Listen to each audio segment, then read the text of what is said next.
వస్తువులు. మరి ఈ వస్తువులు ఏ ఆకారంలో ఉన్నాయి? గుడ్. గుండ్రాకారము, వృత్తము. ఎలా ఉన్నాయి? వృత్తాకారం. వృత్తాకారం. ఇది చెప్పండి. ఇది ఎలా ఉంది? Very good. ఈ మూత ఎలా ఉంది? ఈ మూత ఎలా ఉంది? ఇది ఎలా ఉంది? ఇది ఎలా ఉంది? ఇవన్నీ ఏ ఆకారంలో ఉన్నాయి? Very good. వృత్తాకారం అంటారా? మరి దీన్ని వృత్తాకారం అంటారా?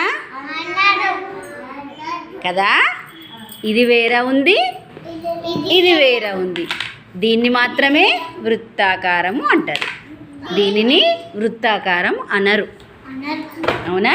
చందమామ ఎలా ఉంది? మన అమ్మ పండగలైతే అప్పాలు చేస్తుంది. అవునా?